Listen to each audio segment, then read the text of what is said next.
기도합니다. 누가복음 2장 39절부터 52절까지 말씀 한 목소리로 함께 봉독하도록 하겠습니다. 주의 율법을 따라 모든 일을 마치고 갈릴리로 돌아가 본 동네 나사렛에 이르니라. 아이가 자라며 강하여지고 지혜가 충만하며 하나님의 은혜가 그의 위에 있더라. 그의 부모가 해마다 유월절이 되면 예루살렘으로 가더니 예수께서 12살 되었을 때 그들이 이 절기의 관례를 따라 올라갔다가 그 날들을 마치고 돌아갈 때 아이 예수는 예루살렘에 머무셨더라. 그 부모는 이를 알지 못하고 동행 중에 있는 줄로 생각하고 하루 길을 간 후 친족과 아는 자 중에서 찾되 만나지 못함에 찾으면서 예루살렘에 돌아갔더니 사흘 후에 성전에서 만난즉 그가 선생들 중에 앉으사 그들에게 듣기도 하시며 묻기도 하시니 듣는 자가 다 그 지혜와 대답을 놀랍게 여기더라. 그의 부모가 보고 놀라며 그의 어머니는 이르되 아이야 어찌하여 우리에게 이렇게 하였느냐. 보라 내 아버지와 내가 근심하여 너를 찾았노라. 예수께서 이르시되 어찌하여 나를 찾으셨나이까. 내가 내 아버지 집에 있어야 될 줄을 알지 못하셨나이까 하시니 그 부모가 그가 하신 말씀을 깨닫지 못하더라. 예수께서 함께 내려가사 나사렛에 이르러 순종하여 받드시더라. 그 어머니는 이 모든 말을 마음에 예수는 지혜와 키가 자라가며 하나님과 사람에게 더욱 사랑스러워 가시더라. 아멘. 주님의 말씀은 내 영혼을 소생시킵니다. 주님의 말씀은 내 삶의 빛입니다. 주님의 말씀은 내 삶을 변화시킵니다. 말씀하신 대로 나는 하나님의 사랑받는 자녀입니다. 나는 축복의 통로입니다. 나는 주님의 사명자입니다. 오늘도 주님의 말씀에 마음의 문을 엽니다. 말씀하여 주옵소서. 듣고 깨닫고 말씀대로 살겠습니다. 아멘. 앉아주시기 바랍니다. 자신의 전 존재성을 알아야 합니다라는 제목으로 하나님 말씀을 나누려고 합니다. 오늘도 많은 은혜 받으시기를 주의 이름으로 축원드리겠습니다.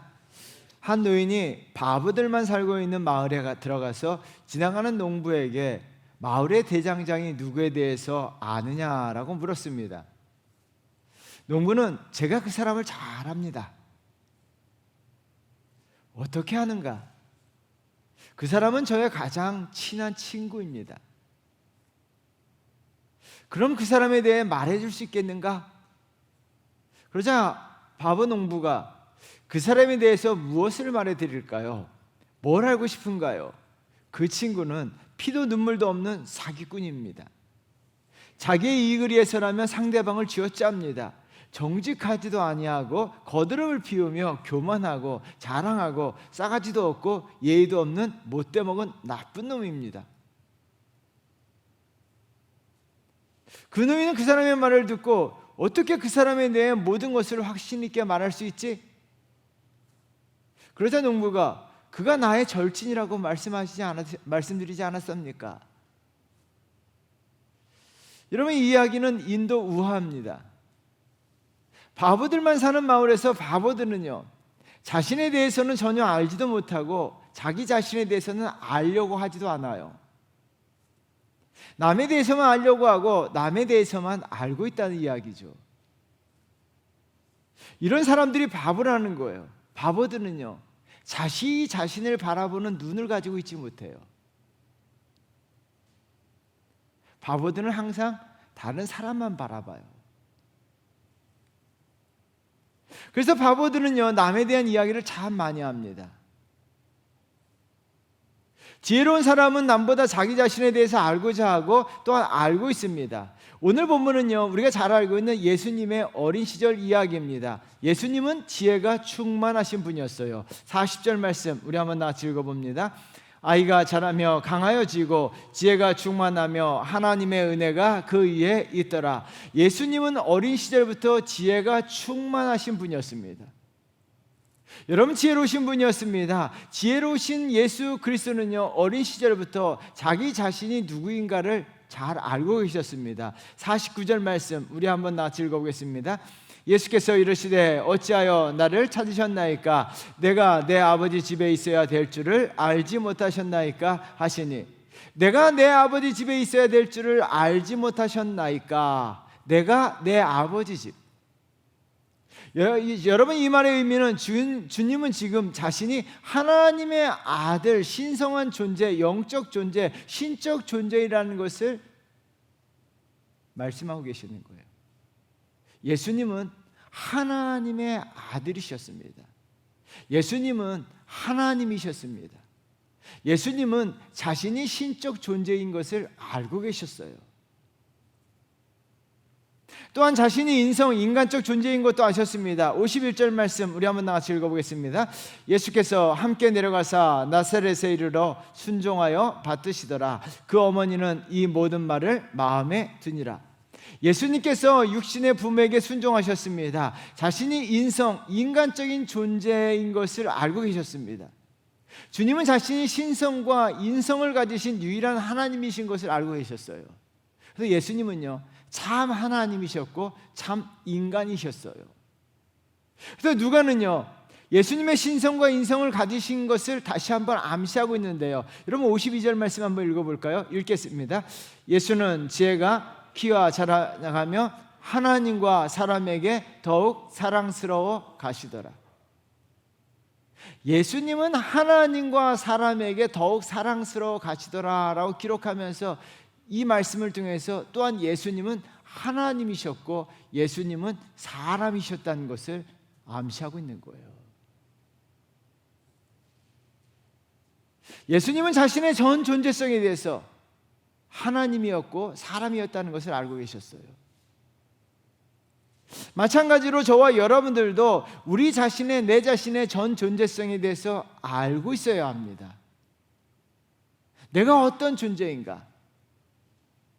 그렇다면 내가 어떤 존재인가 알기 위해서는 아는 이 존재성에 대해서 알고 있어야 되는 이 지식이 왜 중요할까요?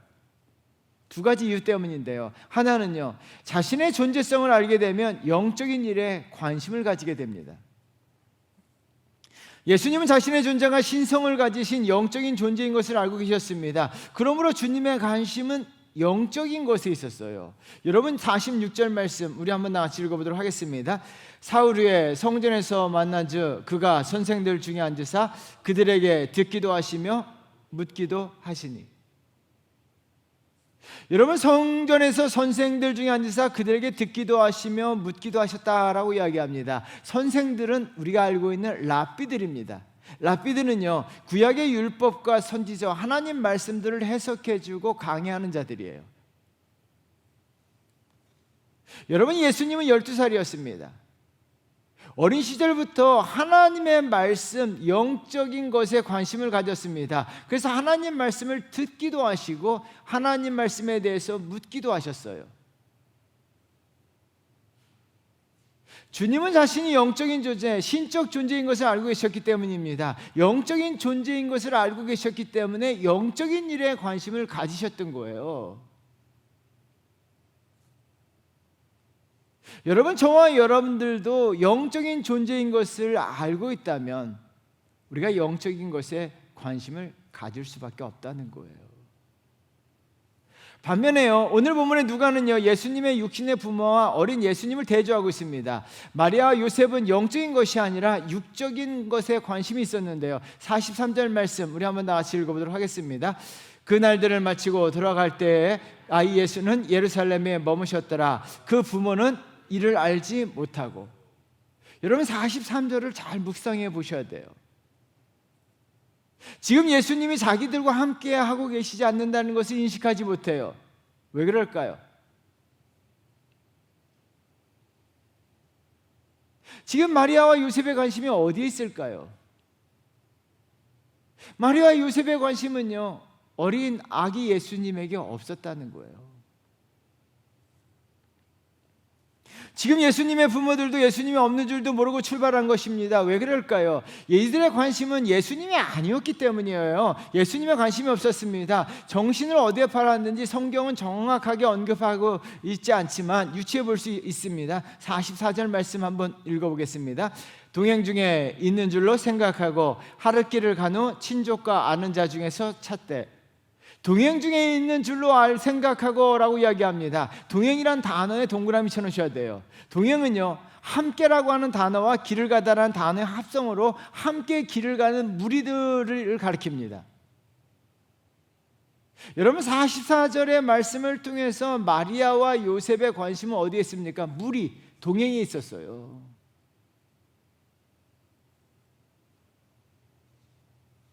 여러분, 사회학적으로 인간은 무리를 이루고 살아가는 존재입니다. 무리에서 떨어진 고독한 녹대로서 살아갈 수 없는 존재가 인간이에요. 그러므로 인간은요, 무리, 동행, 모임, 이것을 아주 중요하게 여깁니다. 잃어버린 얼굴을 찾아서라고 하는 기독교 책이 있습니다. 주인공 어린 데이비드가 겪는 성장통과 갈등을 겪는 이야기인데요, 이 데이비드라고 하는 어린아이가요, 또래 아이들의 무리에 끼고 싶어서 내키지 않는 못된 장난에 가담하게 돼요. 동네 할머니에게 골탕을 먹이고 지팡이를 훔치는 일이에요. 데이비드는요, 이것이 옳지 않다, 잘못됐다는 것을 머릿속에 인식하고 있었어요. 해서는 안 된다, 하면 안 된다 알고 있었지만 친구들과 공감대를 형성하기 위해서, 그 친구들의 모임에 끼기 위해서, 그 무리들에게 끼기 위해서 할 수 없이 그 일에 가담하게 돼요.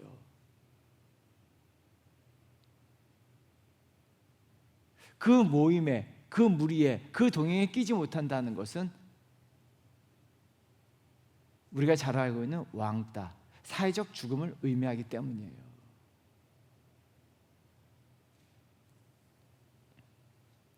결국 데이비드는 지팡이 훔치는 일에 함께하지만 그 무리에 끼지 못합니다.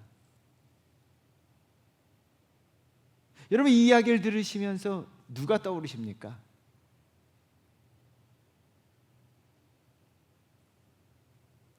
데이비드는 무리에 끼기 위해서요, 옳지 않은 것을 알고 있음에도 불구하고 공감대를 위해서 잘못된 행동을 합니다. 여러분, 대다수 사람들은요, 데이비드와 같이 관심이 무리, 모임, 동행. 그래서 모임이 있다 이 한마디를 아주 중요하게 여깁니다. 모임, 무리.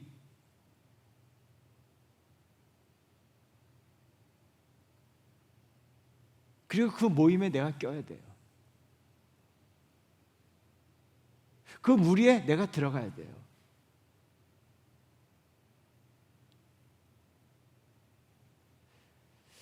여러분, 그래서 모임을요, 현대 그리스도인들이 무리를요, 영적인 것보다 더 많은 관심을 가지게 돼요.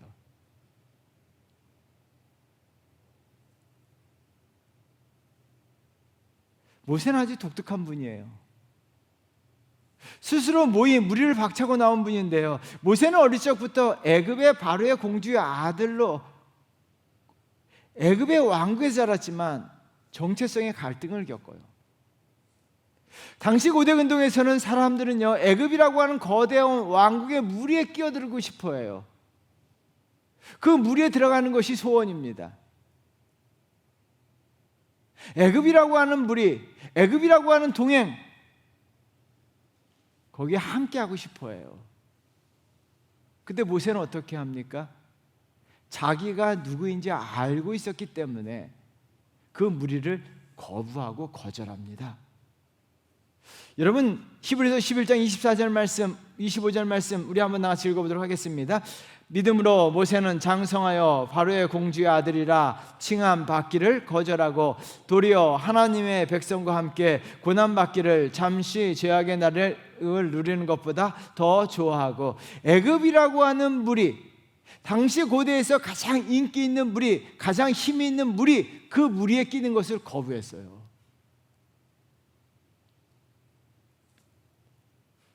왜 그랬을까요?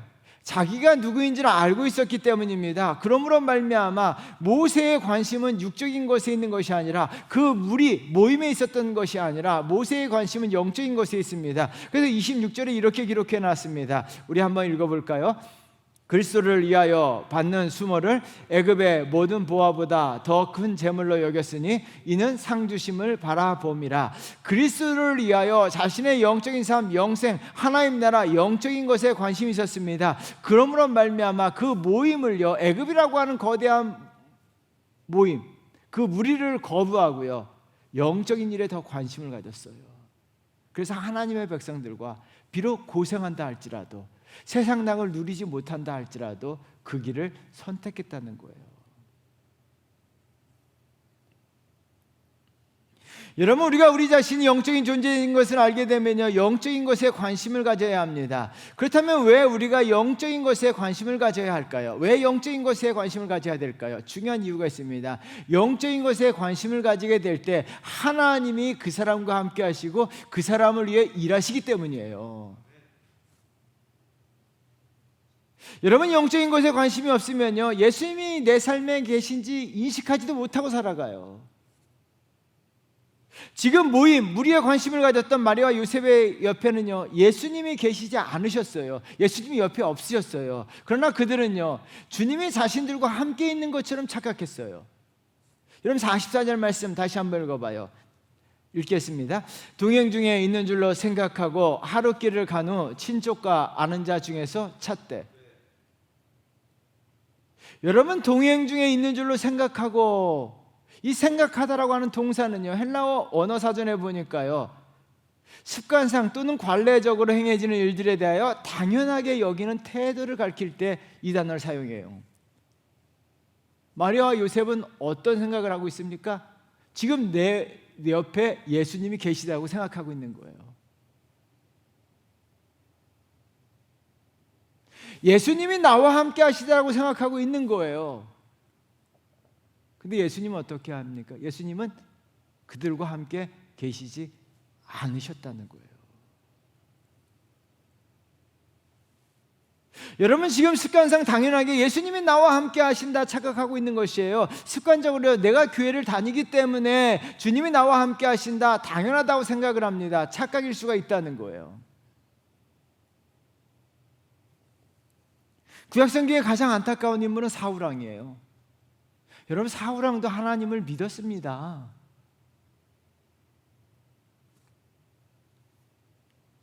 하나님을 믿었기 때문에 하나님이 자신과 함께 하신다고 착각했어요. 사무엘전자는 이렇게 기록해놨는데요, 사무엘상 16장 14절 말씀 우리 한번 같이 읽어보도록 하겠습니다. 여호와의 영이 사울에게서 떠나고 여호와께서 부리시는 악령이 그를 번뇌하게 한지라. 하나님의 영, 하나님께서 사울을 떠나셨어요. 사울왕의 옆에는 하나님이 함께 계시지 않습니다.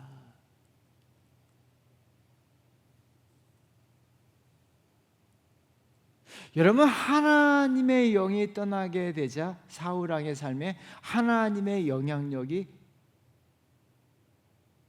미치지 못했어요. 아니요, 미치지 않았습니다.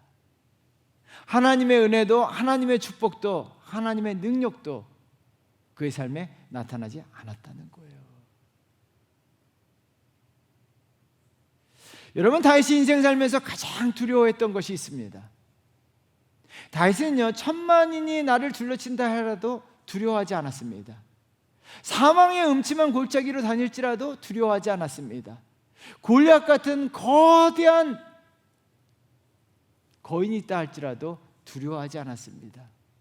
다윗이 두려워했던 것은 한 가지예요. 여러분, 시편 51편 11절인데요, 우리 한번 나같이 읽어보도록 하겠습니다. 나를 주 앞에서 쫓아내지 마시며 주의 성령을 내게서 거두지 마소서. 다윗은 주의 성령을 내게서 거두지 말라 달라고 간절히 기도했습니다. 왜 그럴까요? 하나님의 영이 함께 하심으로 말미암아 자신의 인생 가운데 하나님이 역사하셔서 큰 일 행하신다는 것을 알고 있었기 때문에 다윗의 간절한 기도는 하나님이 함께 하심이에요. 여러분, 다윗의 관심은요, 영적인 것이 있었습니다. 이 땅 살아가면서, 세상을 살아가면서 세속적인 삶 속에서도 그의 관심은요, 모임에 있었지 않았어요. 무리들에게 있지 않았습니다. 사람에게 있지 않았습니다. 세속적인 것에 있지 않았습니다. 왜요? 그는요 하나님의 함께 하심을 알고 있었기 때문에 그의 관심은 영적인 것에 있었어요. 그러자 하나님께서 다윗과 함께 하시고 다윗을 통해 큰 능력을 행하신 줄 믿습니다. 사랑하는 성도 여러분, 저와 여러분들은 영적인 존재예요. 하나님은 영이십니다. 우리는 영이신 하나님에 의해서 부름받은 영적인 존재예요. 신령한 존재입니다. 우리가 이것을 믿고 나아간다면 우리의 관심이 영적인 것에 있어야 돼요. 영적인 것에 관심을 가지게 될 때 하나님께서 저와 여러분들을 위해서 일하시고 저와 여러분의 인생 가운데 큰 역사를 만들어 주실 줄 믿습니다. 날마다 영적인 일에 많은 관심을 가지고 살아가시는 주의 백성 되시기를 주의 이름으로 축원드리겠습니다. 두 번째는요, 자신의 존재성을 알아야 그 존재에 합당하게 행동합니다. 주님은 자신이 하나님의 아들인 것을 알고 있었기 때문에 영적인 일에 관심을 가졌습니다. 또한 주님은 자신이 또한 인자, 사람의 아들이신 것을 알고 있었기 때문에 사람의 아들로서 역할을 감당하셨는데요. 51절 말씀 우리 한번 같이 읽어보도록 하겠습니다. 예수께서 함께 내려가사 나사렛에 이르러 순종하여 받드시더라. 그 어머니는 이 모든 말을 마음에 드니라. 예수께서 나사렛에 이르러 순종하여 받드시더라. 순종과 받음에 대해 줄을 쳐놓으셔야 되는데요, 순종하다는 단어는요 자신을 겸손히 낮추어 복종시키는 것을 의미해요. 자신을 낮추고 부모님을 높여드려 복종하신 것인데요, 여러분 한국 성경에 생략되어 있는 두 개의 단어가 있습니다. 하나는요 그들에게라고 하는 인칭 대명사입니다. 인칭 대명사를 통해서 그들을 강조했는데요, 그들은 예수님의 육신의 부모였습니다. 예수님은 단지 전지전능하신 하나님에게만 순종한 것이 아니라 육신의 부모에게도 복종하셨다는 거예요. 다른 하나는 있다라고 하는 비동사예요.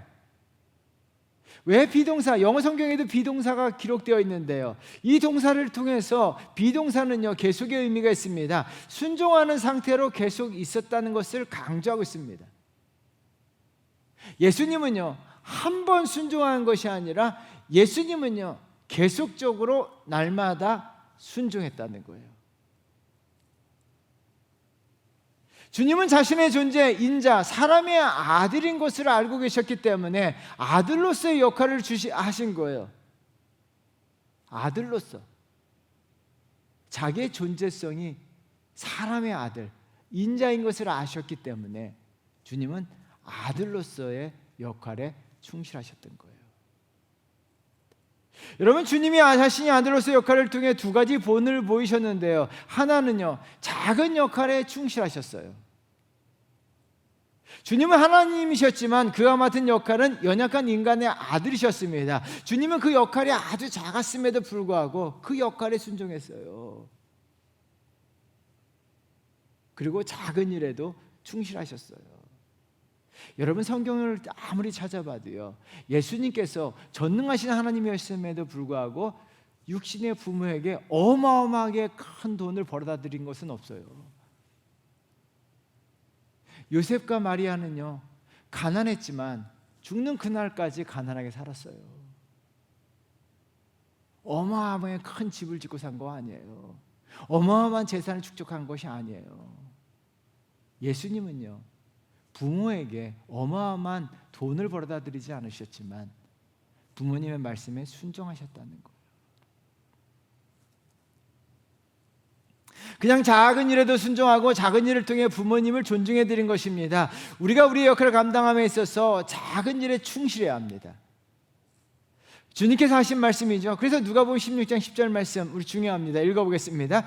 지극히 작은 것에 충성된 자는 큰 것에도 충성되고 지극히 작은 것에 불의한 자는 큰 것에도 불의하니라. 지극히 작은 것에 충성된 자가 큰 것에도 충성한다는 거예요. 작은 일에 순종하는 자가 큰 일에 순종합니다. 큰 일을 하려고 하는 마음보다도, 그래서 우리는 어떻게 합니까? 하나님 나라에서 하나님 나라 작은 일에도 충실해야 될 줄 믿습니다. 분당 우리 교회 이찬수 목사님이 늘 하시는 말씀이 있어요. 미적분 미분, 적분 풀려고 하지 말고 구구단부터 외워라. 이 말씀을요, 교역자들에게, 성도들에게 많이 강조하셨어요.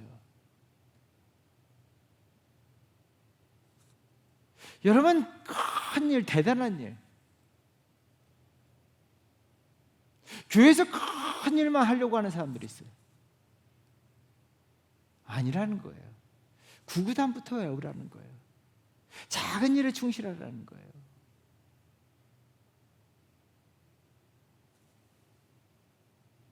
여러분, 대다수 사람들은요, 큰 일을 하고 싶고 하고요, 큰 일을 통해서 유명해지려고 해요.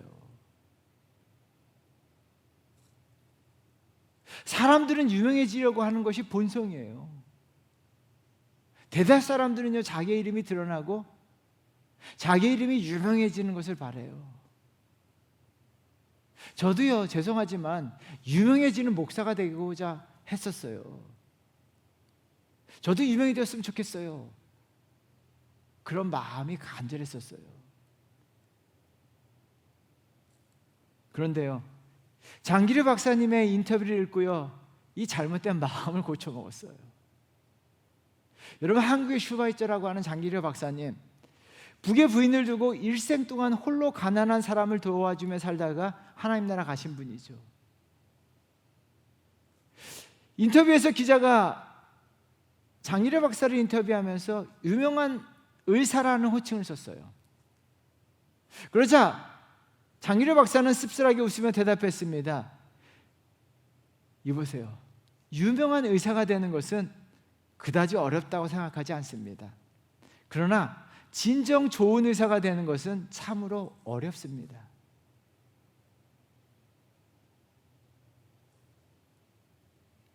여러분, 이 말을 수십 번 되새기면서 읽었습니다. 사람들은 큰 일을 하며 자기 이름이 드러나고 유명해지려고 해요.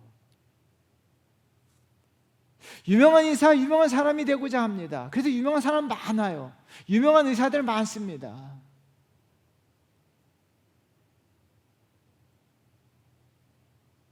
근데 이 시대에 좋은 의사가 과연 몇 명이냐는 거예요. 죄송하지만 유명한 목사님들 참 많아요. 좋은 목사님은 과연 몇 명일까요? 유명한 사람들 참 많아요. 유명한 정치인들 참 많아요. 과연 이 민족 가운데 좋은 정치인이 몇 명이나 있을까요?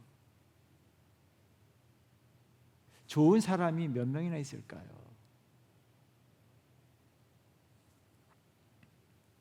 여러분, 좋은 의사가 누구이고 좋은 정치인이 누구이고 좋은 목사가 누구일까요? 또한 좋은 사람은 누구일까요?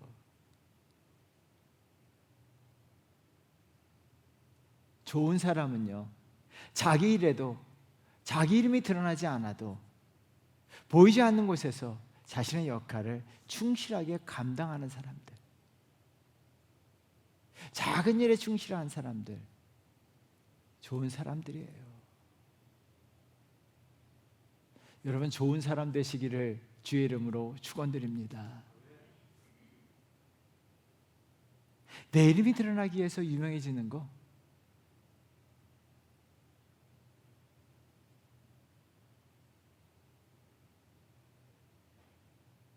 교회에서도 교회를 하려고 세상적인 일 안 해도 돼요. 작은 일에 충실해야 돼요.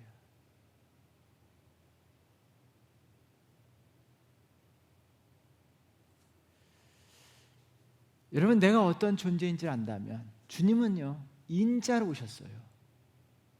전능하신 하나님인데 사람의 아들로 오셨어요. 사람의 아들로서 작은 일에 충실하셨어요. 왜요? 자기의 존재성을 알고 계셨기 때문이에요. 다른 하나는요, 주님이 우리에게 본을 보이신 것은요,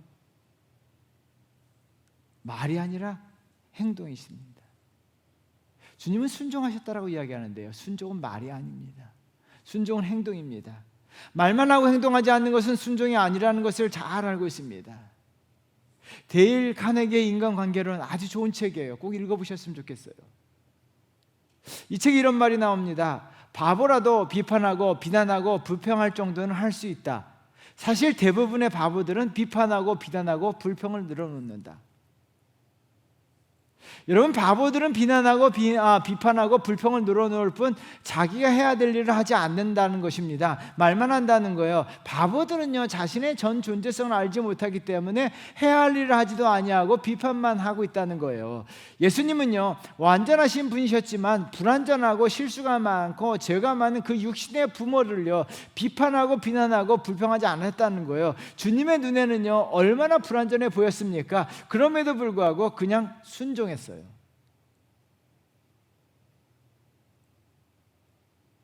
제가 목회를 하면서 정말 감사한 것은 저희 교회에 이런 바보들이 없다는 거예요. 불평만 하고 있는 사람들, 비난만 하고 있는 사람들, 비판만 하고 있는 사람들이 없다는 것에 대해서 정말 감사했어요. 여러분, 우리가 내가 해야 될 일이 무엇인가 행동으로 보여주는 거예요. 말이 앞서기보다는 행동하는 그리스도인이 되어야 돼요. 행동하는 그리스도인. 주님은요 행동하는 그리스도인이셨어요. 내가 누구인지 알고 있었기 때문에 주님은 행동하셨다는 거예요. 그러므로 말미암아 저와 여러분들 하나님 앞에서 내가 어떤 존재인가를 아셔야 되는데요. 사도 바울은 서신서와 더불어서 자신의 존재성을 밝히는데요. 빌립보서 1장 1절 말씀 우리 한번 나같이 읽어보도록 하겠습니다. 그리스도 예수의 종 바울과 디모데는 그리스도 예수 안에서 빌립보에 사는 모든 성도와 또한 감독들과 집사들에게 편지하노니, 그리스도 예수의 종이라고 자기 자신을 인식하고 있었습니다. 그러므로 말미암아 사도 바울은 종으로서 작은 일에 충성하였고 큰 일을 하려고 하지 않았습니다. 한 사람을 전도하려고 했었어요.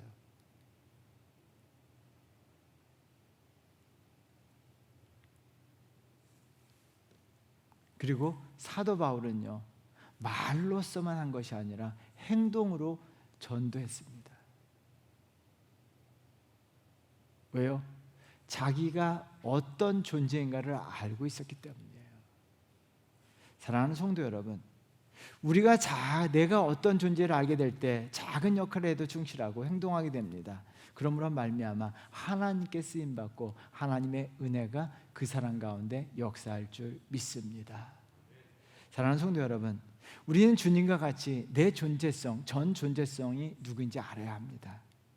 영적인 존재인 것을 알게 될 때 우리가 하나님 앞에 영적인 것에 관심을 가지고요, 우리가 인간적인 존재, 내가 인간인 것을 알고 하나님 앞에 연약한 인간인 것을 알게 될 때 우린 자신의 역할을 충실하게 감당할 뿐만 아니라 또한 하나님 앞에 작은 일에 충성하는 놀라운 역사의 주인공이 될 줄 믿습니다.